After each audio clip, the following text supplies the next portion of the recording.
Hello students, आज का हमारा टॉपिक है Kohlrausch law of independent migration of ions, और सिंपली इसको कोलरोश लॉ भी बोलते हैं। ये पूरा नाम है इसका, और ये सिंपली कोलरोश लॉ भी बोला जाता है इसको। तो कोलरोश जो हैं ये साइंटिस्ट थे। इन्होंने क्या ऑब्जर्व किया, इन्होंने लिमिटिंग मोलर कंडक्टिविटी ऑब्जर्व की कई सारे इलेक्ट्रोलाइट्स की, कई अलग अलग इलेक्ट्रोलाइट्स की लिमिटिंग मोलर कंडक्टिविटी ऑब्जर्व की उन्होंने, उसको ध्यान से देखा, ठीक है। और and found relationship between salts having one common ion. और ऐसे साल्ट्स की लिमिटिंग मोलर कंडक्टिविटी में उन्होंने कुछ नोटिस किया जिनमें कि एक आयन कॉमन था, या तो वो कैटायन था या वो एनायन था, ठीक है। जैसे फॉर एग्जांपल अगर हम हैलाइड्स ऑफ सोडियम हम लेते हैं, सोडियम हैलाइड, ठीक है, और हैलाइड ऑफ पोटेशियम लेते हैं, सॉरी ये हो गया, हैलाइड ऑफ पोटेशियम लेते हैं, पोटेशियम हैलाइड, ठीक है। वेयर एक्स क्या है, एक्स इज सेम हैलोजन, ये सेम है दोनों में। अगर इसमें क्लोरीन है तो इसमें भी क्लोरीन है, ब्रोमीन है तो दोनों इसमें भी ब्रोमीन है। तो अगर हम सोडियम के हैलाइड और पोटेशियम के हैलाइड की लिमिटिंग मोलर कंडक्टिविटी वैल्यू का डिफरेंस लेते हैं, ठीक है, तो वो डिफरेंस हर बार सेम आ रहा था। अगर हम हैलाइड चेंज करते रहे ना, ये हैलोजन, जैसे एक बार हमने सोडियम क्लोराइड और पोटेशियम क्लोराइड ले लिया, उनकी लिमिटिंग मोलर कंडक्टिविटी का डिफरेंस। नेक्स्ट टाइम हमने इन दोनों का ब्रोमाइड ले लिया, उन दोनों की उनकी लिमिटिंग मोलर कंडक्टिविटी का डिफरेंस। फिर हमने आयोडाइड ले लिया, ठीक है, लिया हमने सोडियम का आयोडाइड और पोटेशियम का, मतलब इन्हीं दोनों का ही लेना है। तो जो डिफरेंस था ना हर बार, वो लगभग सेम था। The difference was nearly same if different halogen is used each time, ठीक है। जैसे इसका मतलब क्या हुआ कि limiting molar conductivity of potassium chloride minus limiting molar conductivity of sodium chloride was equal to difference of limiting molar conductivity of potassium bromide and sodium bromide, and it was also equal to limiting molar difference in limiting molar conductivity of potassium iodide and sodium iodide। मतलब यहाँ देखो आप, हमने अगर same potassium और sodium को change नहीं किया, सिर्फ हमें जो कॉमन आयन है ना उसको चेंज करते रहे हर बार, तो जो डिफरेंस था हर बार अप्रोक्सीमेटली इतना ही आ रहा था, 23.4 siemens centimetre square mole inverse. फिर नेक्स्ट टाइम उन्होंने और क्या ऑब्जर्व किया, अब क्या किया कि जैसे सिर्फ सोडियम के ही हैलाइड्स ले लिया अलग अलग, और पोटेशियम के हैलाइड्स ले लिए, ठीक है, मतलब सोडियम के दो हैलाइड्स, जैसे सोडियम क्लोराइड और सोडियम ब्रोमाइड, ठीक है, उनका डिफरेंस लिया। और सेकंड टाइम पोटेशियम क्लोराइड और पोटेशियम ब्रोमाइड की लिमिटिंग मोलर कंडक्टिविटी का डिफरेंस लिया, तो वो भी सेम था। मतलब कि जो आयन्स है ना, एक आयन जो है वो सेम था दोनों में। जैसे इसका क्या मतलब है कि हमने लिया सोडियम ब्रोमाइड और सोडियम क्लोराइड, इनका डिफरेंस, और second time potassium bromide and potassium chloride का डिफरेंस। ये लिखा है मैंने, limiting molar conductivity of sodium bromide minus limiting molar conductivity of sodium iodide is equal to limiting molar conductivity of potassium bromide minus limiting molar conductivity of potassium iodide, and it is equal to 1.8 siemens centimetre square per mole, ठीक है। मैंने यहाँ पर chloride भी लिखा है, आप ये भी लिख सकते हो, difference in limiting molar conductivity of potassium chloride and sodium chloride, तो वो भी इतना ही आएगा, ठीक है। तो इस तरह से मतलब सॉरी, ये अगर आप सोडियम ब्रोमाइड और सोडियम क्लोराइड ले रहे हो तो आप क्लोराइड की जगह भी आयोडाइड ले रहे हो, आयोडाइड की जगह क्लोराइड ले सकते हो, या इसकी जगह भी क्लोराइड ले सकते हो। मतलब हर बार आपने एक आयन जो है वो सेम रखना है, सिर्फ कॉमन आयन चेंज करना है। अगर यहाँ ब्रोमाइड और आयोडाइड है तो यहाँ भी ब्रोमाइड और आयोडाइड होना चाहिए, यहाँ ब्रोमाइड और क्लोराइड लेते हैं अगर, तो यहाँ भी ब्रोमाइड और क्लोराइड होना चाहिए, ठीक है। तो डिफरेंस तब भी सेम आएगा। मतलब इनका अगर सेम है तो इनके लिए अलग आएगा, ब्रोमाइड और क्लोराइड के लिए। ये तो ब्रोमाइड और आयोडाइड का है 1.8, ब्रोमाइड और क्लोराइड के लिए अलग आएगा, ठीक है। लेकिन जो सोडियम ब्रोमाइड और सोडियम क्लोराइड के लिए आएगा डिफरेंस, वही इन दोनों के डिफरेंस के इक्वल आएगा, ठीक है। तो on basis of above observations, in observations के बेस पर कि अगर एक आयन कॉमन है तो उन्होंने देखा कि डिफरेंस जो है वो सेम आ रहा है, उन्होंने कोलरोश लॉ दिया। कोलरोश लॉ क्या कहता है, limiting molar conductivity of an electrolyte, कोई एक इलेक्ट्रोलाइट है, उसकी limiting molar conductivity can be represented as the sum of limiting molar conductivities of its all cations and all anions. जैसे फॉर एग्जांपल अगर हमारा कोई इलेक्ट्रोलाइट है, वो डिसोसिएट हो गया अपने आयंस, अपने कैटायंस और एनायंस में, ठीक है, तो जो उसके कैटायंस की लिमिटिंग मोलर कंडक्टिविटी होगी टोटल और उसके एनायंस की टोटल लिमिटिंग मोलर कंडक्टिविटी होगी, उन दोनों का सम उस इलेक्ट्रोलाइट की लिमिटिंग मोलर कंडक्टिविटी के इक्वल होगा। Means it this law can be represented as by taking example of sodium chloride. तो जैसे हम इसके लिए लिमिटिंग मोलर कंडक्टिविटी को ई नोट एम लिखते हैं ना इलेक्ट्रोलाइट की, या तो ई नोट एम लिखते हैं या फिर हम इसको क्या लिखते हैं, ये भी लिखते हैं, ये आप कर चुके हो पहले। अगर हमने ये नोट नहीं लगाते ऊपर सुपरस्क्रिप्ट में तो ये मोलर कंडक्टिविटी है, और नोट लगा देते हैं तो लिमिटिंग मोलर कंडक्टिविटी। ऐसे एक दूसरा तरीका है लिमिटिंग मोलर कंडक्टिविटी लिखने का, ये भी है। ठीक है, ये तो हमने इलेक्ट्रोलाइट के लिए लिखा है ये वाला सिंबल, और हम इसके जो आयंस हैं उनके लिए हम ये वाला सिंबल लेते हैं लैम्डा। इसको भी लैम्डा ही बोलते हैं, आपको ध्यान होगा हमने ये किया था, इसको भी लैम्डा ही बोलते हैं। तो अगर सोडियम क्लोराइड में सोडियम और क्लोराइड आयंस की लिमिटिंग मोलर कंडक्टिविटी को हम इस तरह से लिखते हैं, तो limiting molar conductivity of sodium chloride will be equal to limiting molar conductivity of sodium ion plus limiting molar conductivity of chloride ion. अब जब सोडियम क्लोराइड डिसोसिएट होता है तो वो एक सोडियम आयन देता है और एक क्लोराइड आयन देता है। ठीक है, अगर वो दो दे रहा होता तो हम इसको 2 से मल्टीप्लाई कर देते, क्योंकि यहाँ पर मैंने क्या बताया है कि it is the sum of limiting molar conductivity of all its cations and all anions. ठीक है, तो जितने भी एक इलेक्ट्रोलाइट का एक मोलिक्यूल जितने भी कैटायंस और एनायंस देगा उन सब की लिमिटिंग मोलर कंडक्टिविटीज का सम उस इलेक्ट्रोलाइट की लिमिटिंग मोलर कंडक्टिविटी हमें देगा। ठीक है, तो ये सोडियम क्लोराइड के लिए मैंने लिखा है। इसी तरह से ही अगर हम मैग्नीशियम क्लोराइड लेते हैं तो limiting molar conductivity of magnesium chloride is equal to limit, क्योंकि on dissociation what does magnesium chloride give? Magnesium chloride on its dissociation gives magnesium 2 positive ion and 2 chloride ion, है ना। तो इसलिए limiting molar conductivity of magnesium chloride is equal to limiting molar conductivity of magnesium ion plus 2 into limiting molar conductivity of chloride ion. तो हम इसके लिए एक general equation निकाल लेते हैं। अगर एक इलेक्ट्रोलाइट है ऑन डिसोसिएशन, कोई भी इलेक्ट्रोलाइट है on dissociation it gives x cations and y anions, then its limiting molar conductivity is given as limiting molar conductivity of electrolyte is equal to x multiply limiting molar conductivity of cation, क्योंकि cation x है, plus y into limiting molar conductivity of anion, क्योंकि anions y हैं। तो ये general formulation है Kohlrausch law की। अब हम वीक इलेक्ट्रोलाइट्स देखते हैं।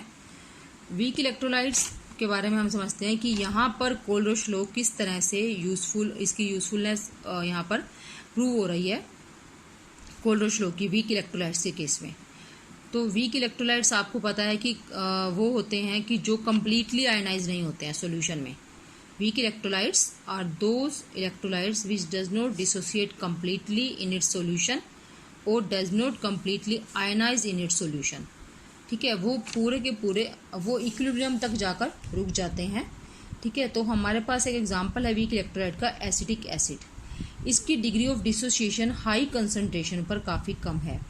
अगर हम हाई कंसंट्रेटेड सॉल्यूशन लेते हैं एसिटिक एसिड का तो इसकी डिग्री ऑफ डिसोसिएशन काफ़ी कम है। लेकिन अगर हम इसको डाइल्यूट कर दें, अगर हम इसकी कंसंट्रेशन को डिक्रीज कर दें तो डिसोसिएशन इंक्रीज होगी। ऐसा होता है कि डिसोसिएशन इंक्रीज होती है। अगर कंसंट्रेशन हाई है तो डिग्री ऑफ डिसोसिएशन लो है, मींस डिसोसिएशन कम हो रही है, आयनाइजेशन कम हो रही है। लेकिन अगर कंसंट्रेशन हम डाउन करते हैं, डिक्रीज करते हैं, यानी कि हम डाइल्यूट करते हैं उसको, तो डिसोसिएशन बढ़ती है। अब डिसोसिएशन बढ़ती है तो जो नंबर ऑफ आयंस हैं इन 1 मोल, डिसोसिएशन इंक्रीज होने से जो आयंस का नंबर है वो इंक्रीज हो जाएगा और इसलिए लिमिटिंग मोलर कंडक्टिविटी भी इसकी मोलर कंडक्टिविटी इसकी इंक्रीज हो जाएगी। ठीक है, क्योंकि नंबर ऑफ आयंस इंक्रीज हो गए। तो हम ये ग्राफ स्टडी कर चुके हैं वीक इलेक्ट्रोलाइट्स के लिए और स्ट्रॉन्ग इलेक्ट्रोलाइट के लिए। ये ग्राफ मैंने आपको बताया था कि अगर हम स्क्वायर रूट ऑफ कंसंट्रेशन और मोलर कंडक्टिविटी में इलेक्ट्रोलाइट्स की मोलर कंडक्टिविटी और स्क्वायर रूट ऑफ कंसंट्रेशन में ग्राफ प्लॉट करते हैं तो स्ट्रॉन्ग इलेक्ट्रोलाइट के लिए इस तरह का ग्राफ आता है और वीक इलेक्ट्रोलाइट के लिए इस तरह का ग्राफ आता है। वीक इलेक्ट्रोलाइट में ये कभी भी कितना भी आप डाइल्यूट कर लो सॉल्यूशन को, कंसंट्रेशन कितनी भी डाउन कर लो, कम कर लो, डाइल्यूट कर लो, तो भी ये जो ग्राफ है ना वीक इलेक्ट्रोलाइट का, ये 0 पर टच नहीं करेगा। ठीक है, ये दूरी है यहाँ से, ये बाय चांस ये मार्क करने के कारण ये इससे मिल गया है, अदरवाइज ये 0 को टच नहीं करता है। ठीक है, तो ये इसमें क्या होता है, डाइल्यूट करने पर ये स्टीपली शार्पली ये इंक्रीज होती है इसकी मोलर कंडक्टिविटी वीक इलेक्ट्रोलाइट की। तो ये मैंने यहाँ भी बताया। अब यहाँ देखो, यहाँ क्लियर है, ये टच नहीं कर रहा है। अगर हम कंसंट्रेशन कम करते हैं एसिटिक एसिड, ये एसिटिक एसिड के लिए ही है, हम कम करते हैं यानी कि हम डाइल्यूट करते हैं, तो लिमिटिंग इसकी मोलर कंडक्टिविटी शार्पली इंक्रीज करती है। लेकिन हम जितना 0 की तरफ जाएंगे, कंसंट्रेशन को 0 की तरफ करेंगे, तो भी ये मतलब हम एक्स्ट्रापोलेट करें ना, अगर ग्राफ को हम इंक्रीज बढ़ाना चाहें यहाँ पर आप आगे कि ये इसको टच कर जाए एक्सिस को, तो ये कभी टच नहीं। तो अगर हम एक्स्ट्रापोलेट भी करना चाहें ना, एक्स्ट्रापोलेट मतलब हम इसको ही आगे बढ़ाना चाहें, तो भी ये 0 को टच नहीं करेगा, एक्सिस को टच नहीं करेगा। ठीक है, तो अगर हम कंसंट्रेशन अप्रोचेस 0, अगर मतलब 0 की तरफ आ रही है, हम इतना डाइल्यूट करते हैं कि कंसंट्रेशन लगभग 0 की इक्वल हो जाती है, बट 0 नहीं होती है।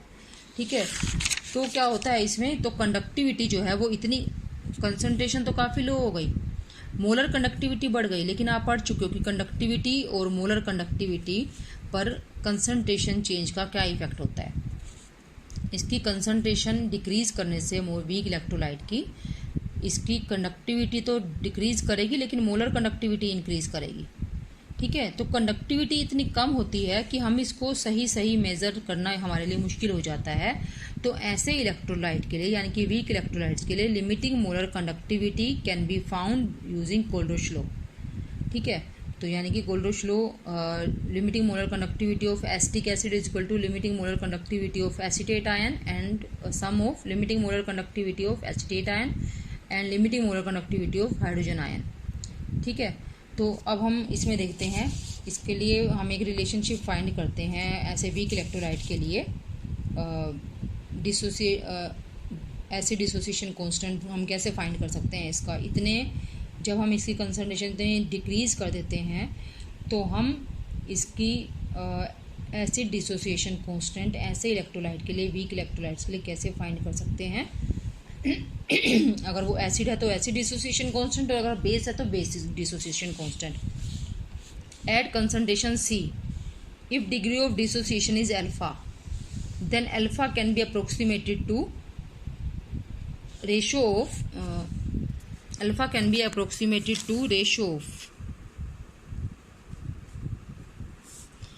ठीक है, अगर कंसंट्रेशन C कंसंट्रेशन है और हम डिग्री ऑफ डिसोसिएशन अल्फा लेते हैं, तो alpha can be, for weak electrolyte alpha can be approximated to ratio of molar conductivity and limiting molar conductivity, means alpha is equal to molar conductivity divided by limiting molar conductivity.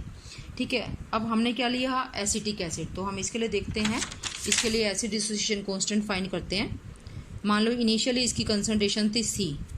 ठीक है, अब starting में इनकी तो concentration 0 होगी क्योंकि अभी dissociation start नहीं हुआ, लेकिन इक्विलिब्रियम पहुँचते पहुँचते मान लो इसकी हमने क्या लिखा है, इसकी डिग्री ऑफ डिसोसिएशन क्या है, अल्फा, तो मीन्स C अल्फा इनमें से डिसोसिएट हो गया। ठीक है, तो बचा कितना इक्विलिब्रियम पर, C माइनस C अल्फा, और ये कितना बन गया, जितना ये डिसोसिएट हुआ उतना ही ये बना, क्योंकि 1 मोल on dissociation gives 1 mole of this and 1 mole of this. तो अगर C अल्फा मोल्स डिसोसिएट हो गए तो इसका C अल्फा और इसका भी C अल्फा, तो ऐसे डिसोसिएशन कांस्टेंट क्या आ जाएगा, is equal to product of concentration of products divided by concentration of reactant. तो ये आएगा C alpha into C alpha by C minus C alpha. ठीक है, तो यहाँ से हम ये फाइंड करेंगे, ये हमारा आ जाएगा Ka acid dissociation constant is equal to C alpha square by 1 minus alpha. लेकिन हमारे पास अल्फा क्या है, molar conductivity divided by limiting molar conductivity. तो हम ये वैल्यू यहाँ पुट कर लेते हैं, और इसको जब हम सोल्व करेंगे, हमने ये पुट कर लिया, इसका स्क्वायर हो जाएगा दोनों का, तो मोलर कंडक्टिविटी स्क्वायर ऊपर चला रह गया और ये लिमिटिंग मोलर कंडक्टिविटी स्क्वायर नीचे आ गया।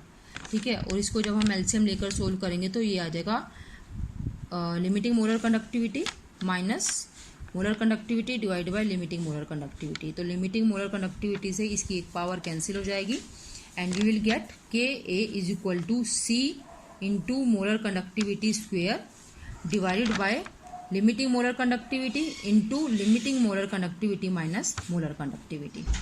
ठीक है, तो ये इसका हम इस तरह से वीक इलेक्ट्रोलाइट के लिए इसकी मोलर कंडक्टिविटी और लिमिटिंग मोलर कंडक्टिविटी से इसका डिसोसिएशन कांस्टेंट इनका फाइंड कर सकते हैं। इसके बाद हम देखेंगे applications of Kohlrausch law. Means Kohlrausch law को हम कैसे यूज़ कर सकते हैं, क्योंकि हमने ये तो देख लिया कि कोलरिश लॉ से हम किसी भी इलेक्ट्रोलाइट की लिमिटिंग मोलर कंडक्टिविटी फाइंड कर सकते हैं अगर हमें उसके आयंस की लिमिटिंग मोलर कंडक्टिविटी पता हो। तो कोलरिश लॉ को कहाँ कहाँ इसका यूज़ किया जा सकता है, एक तो यूज़ यही हो गया और बाकी हम और देखते हैं। ठीक है, एक तो यही है कि आयंस की molar conductivity, limiting molar conductivity से इलेक्ट्रोलाइट की लिमिटिंग मोलर कंडक्टिविटी फाइंड करना। तो फर्स्ट जो न्यूमेरिकल है, न्यूमेरिकल के थ्रू मैं आपको इसकी एप्लीकेशन समझाऊंगी। फर्स्ट न्यूमेरिकल तो इसी पे ही बेस्ड है। तो एग्जांपल है ये, calculate limiting molar conductivity for calcium chloride and magnesium sulphate from the data given. तो डाटा क्या गिवन है, limiting molar conductivity of calcium chloride, limiting molar conductivity of limiting molar conductivity of calcium ion, that of chloride ion, magnesium ion and sulphate ions are given. Okay, तो हमें यहाँ से limiting molar conductivity for calcium chloride find करनी है। तो हमें पता है कि calcium chloride one molecule on dissociation gives 1 calcium ion and 2 chloride ion. ठीक है, तो इसलिए limiting molar conductivity of calcium chloride will be equal to limiting molar conductivity of calcium ion plus 2 into limiting molar conductivity of chloride ion. ठीक है, तो बस simply हमें values put करनी है। कैल्शियम आयन की लिमिटिंग मोलर कंडक्टिविटी है 119.0 और क्लोराइड आयन की है 76.3। सिंपली हमें इसको सम करना है और ये है 271.6 siemens centimetre square mole inverse. Just इसी की तरह से ही आपको मैग्नीशियम सल्फेट की लिमिटिंग मोलर कंडक्टिविटी फाइंड करनी है, as we are given with limiting molar conductivity of magnesium ion and limiting molar conductivity of sulphate ion. Magnesium sulphate on dissociation gives, तो यहाँ मैं बता भी देती हूँ, कैल्शियम क्लोराइड है जैसे calcium chloride on dissociation gives calcium ion 2 calcium ion and 2 chloride ion and 1 calcium ion. ठीक है, तो मैंने ये आगे पीछे लिख दिया। कैल्शियम आयन आगे पीछे भी लिख सकते हो कि पहले कैल्शियम लिख दिया बाद में ये, ऐसे भी लिख सकते हो। तो यहाँ से हमने ये फाइंड कर लिया। अगर मैग्नीशियम सल्फेट की फाइंड करनी है तो हमें मैग्नीशियम सल्फेट का भी लिखना होगा। On dissociation of 1 molecule of magnesium sulphate it gives 1 ion 1 magnesium ion and 1 sulphate ion. तो इसलिए अगर इसकी लिमिटिंग मोलर कंडक्टिविटी फाइंड करनी है तो हमें सिर्फ इन दोनों की लिमिटिंग मोलर कंडक्टिविटी को ऐड करना होगा।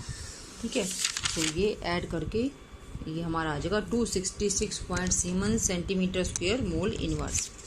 अब जो सेकंड इसका एप्लीकेशन है कोलरिश लॉ की, वो है कि how can we find limiting molar conductivity of an element from limiting molar of an electrolyte. अगर हमें किसी इलेक्ट्रोलाइट की लिमिटिंग मोलर कंडक्टिविटी फाइंड करनी है, कहाँ से, limiting molar conductivity of other electrolytes. दूसरे इलेक्ट्रोलाइट्स हैं, हमें उनसे हम कई सारे हमें इलेक्ट्रोलाइट्स की लिमिटिंग मोलर कंडक्टिविटी दी हुई है, उनकी लिमिटिंग मोलर कंडक्टिविटी से हम किसी दूसरे इलेक्ट्रोलाइट की लिमिटिंग मोलर कंडक्टिविटी कैसे फाइंड कर सकते हैं। होना क्या चाहिए, कैसे फाइंड कर सकते हैं, अगर जो ये इलेक्ट्रोलाइट्स हैं इनके पास ऐसे आयन हों जो कि इस इलेक्ट्रोलाइट के अंदर हैं। ठीक है, जैसे इसको हम एग्जांपल से ही करेंगे। Limiting molar conductivity for sodium chloride, hydrogen chloride and sodium acetate. AC का मतलब है एसीटेट, मीन्स CH3COO सोडियम, ये है सोडियम एसीटेट। ठीक है, तो इसमें सोडियम को पहले लिख दिया क्योंकि हम सब जगह पॉजिटिव आयन को पहले लिखते हैं, इसलिए इसको ऐसे लिख दिया। इन सब की हमें लिमिटिंग मोलर कंडक्टिविटी इन इलेक्ट्रोलाइट्स की गिवन है। ठीक है, तो हमें कैलकुलेट करनी है HAC मीन्स एसिटिक एसिड की लिमिटिंग मोलर कंडक्टिविटी यहाँ से। तो हम क्या करते हैं, मैंने सिर्फ समझाने के लिए ये इतना बड़ा इसको न्यूमेरिकल करके बताया है, अदरवाइज अगर आपको समझ आए तो आप बहुत शॉर्ट फॉर्म में इसको कर सकते हो। अब यहाँ देखो कि हम इन तीनों की डिसोसिएशन देखते हैं। इसकी डिसोसिएशन होती है, मतलब कि अगर इसकी लिमिटिंग मोलर कंडक्टिविटी किसके इक्वल है, 1 sodium ion and 1 chloride ion की लिमिटिंग मोलर कंडक्टिविटी का सम। HCl की molar conductivity of hydrogen ion and molar conductivity of chloride ion का सम, और सोडियम एसीटेट की molar conductivity of sodium ion and molar conductivity of acetate ion का सम। ठीक है, और हमें फाइंड क्या करना है, एसिटिक एसिड, और ये क्या होता है, equal to limiting molar conductivity of hydrogen ion and of acetate ion. तो आप ये देखो कि हम इन तीनों को प्लस या माइनस करके कैसे ये ला सकते हैं। तो पहले हम उन दोनों को प्लस करते हैं जिसमें हाइड्रोजन आयन और एसीटेट आयन हो। तो इसमें है हाइड्रोजन आयन और इसमें एसीटेट आयन, इन दोनों को ऐड कर दें अगर, तो एक्स्ट्रा क्या हो गया, एक्स्ट्रा हो गया ये सोडियम आयन और क्लोराइड आयन, और वो ये है। तो इन दोनों को ऐड करके अगर ये माइनस कर दें ऊपर वाला, यानी कि इन दोनों को ऐड करके ये माइनस कर दें, तो हमारे पास एसिटिक एसिड आ जाएगा। ठीक है, तो यानी कि मैंने इसको ये लिख दिया, ये है 1, ये है 2 और ये है 3। तो 2 + 3 - 1, ये समझाने के लिए ही किया है, इतना करने की ज़रूरत नहीं होती है वैसे। तो limiting molar conductivity of this is equal to, second number पे था HCl, थर्ड पे था सोडियम एसीटेट और फर्स्ट पे था सोडियम क्लोराइड। तो इनके मैंने आयंस भी अलग से सेपरेट करके दिखाए हैं। इसके लिए थे sodium ion hydrogen ion chloride ion plus sodium ion and acetate ion minus sodium ion and chloride ion. तो सोडियम आयन और क्लोराइड आयन की लिमिटिंग मोलर कंडक्टिविटी कैंसिल हो जाएंगी और हमारे पास आ जाएगा ये, और ये क्या है जो हमें चाहिए। ठीक है, तो अब हम यही करते हैं, ये this is just for explaining. ठीक है, इसका न्यूमेरिकल से कोई लेना देना नहीं है, आप डायरेक्टली इसके बाद ये कर सकते हो। तो हमें दे रखी है, सेकंड वाले की लिमिटिंग मोलर कंडक्टिविटी है 425.9, थर्ड की है 91, तो इन दोनों को ऐड करेंगे -126.4। ठीक है, और ये आ जाएगी एसिटिक एसिड की लिमिटिंग मोलर कंडक्टिविटी। ठीक है, अब थर्ड क्या है, ये हमने दो यूजेस पढ़ लिए कोलोज लॉ के। एक तो कि इलेक्ट्रोलाइट के आयंस की लिमिटिंग मोलर कंडक्टिविटी दी हुई है, हम उससे इलेक्ट्रोलाइट की फाइंड कर सकते हैं। एक ये कि हमें कई सारे इलेक्ट्रोलाइट्स की लिमिटिंग मोलर कंडक्टिविटी दी हुई है, हम उससे किसी दूसरे इलेक्ट्रोलाइट की फाइंड कर सकते हैं, जो हमने अभी किया ये वाला। और तीसरा ये कि हम डिसोसिएशन कांस्टेंट फाइंड कर सकते हैं वीक इलेक्ट्रोलाइट का, जो कि हमने ये फॉर्मूला भी फाइंड किया था। तो उसके लिए आप ये फॉर्मूला भी यूज़ कर सकते हो और ये भी यूज़ कर सकते हो, जो भी आपको सूटेबल लगे। तो न्यूमेरिकल क्या है, conductivity of this much concentrated acetic acid, तो ये कंसनट्रेशन है मोल पर लीटर में, इज दिस, इसकी कंडक्टिविटी ये दी है। कंडक्टिविटी ये ध्यान रखना आपको, ये कंडक्टिविटी है। ठीक है, यानी कि kappa. Calculate its dissociation constant if limiting molar conductivity of acetic acid is given. तो सबसे पहले हमें फॉर्मूला लिखना है इसमें जो हमें चाहिए, क्योंकि हम तभी तो देख पाएंगे ना कि हमें क्या क्या रिक्वायरमेंट्स हैं। तो डिसोसिएशन कांस्टेंट का फॉर्मूला होता है C⁴/1 - अल्फा, या फिर अगर हम अल्फा की वैल्यू पुट करते हैं जैसे हमने फाइंड किया था पीछे, तो ये आ जाता है। तो इसके लिए हमें लिमिटिंग मोलर कंडक्टिविटी गिवन है, हमें मोलर कंडक्टिविटी फाइंड करनी है, और मोलर कंडक्टिविटी हमें पता है, it is equal to conductivity by concentration. ठीक है, अब कंडक्टिविटी की यूनिट्स में क्या आ रहा है, सेंटीमीटर इनवर्स, तो इसलिए हम इसको कंडक्टिविटी को 1000 से मल्टीप्लाई करेंगे। अगर यहाँ मीटर इनवर्स होता तो हम नीचे कंसंट्रेशन को 1000 से मल्टीप्लाई करते। ठीक है, ये लास्ट वीडियो मैंने आपको बताया था। तो बस अब आपने क्या करना है, आप मोलर कंडक्टिविटी यहाँ से फाइंड करो। कंडक्टिविटी ये है, ठीक है, कंसंट्रेशन ये है, तो यहाँ से हमारे पास मोलर कंडक्टिविटी आ जाएगी 48.15। इसको सोल्व करके सबको, ठीक है। अब हमें क्या करना है, हमें निकालना है डिसोसिएशन कांस्टेंट, और वो है C इंटू मोलर कंडक्टिविटी का square divide by limiting molar conductivity into limiting molar conductivity minus molar conductivity. तो हमने सारी वैल्यूज़ हमें गिवन है, हम यहाँ पर पुट कर देते हैं। स्टेप बाय स्टेप अगर आप चलोगे तो आंसर बिल्कुल ठीक आएगा। तो पहले हम इन तीनों को मल्टीप्लाई करते हैं, फिर हम इसको माइनस करते हैं, और फिर हम मल्टीप्लाई करके या इसको इन दोनों से डिवाइड करते हैं, तो हमारा ये आंसर आ जाता है। ये है dissociation constant of acetic acid, जो कि हमें फाइंड करना था। Okay, thank you.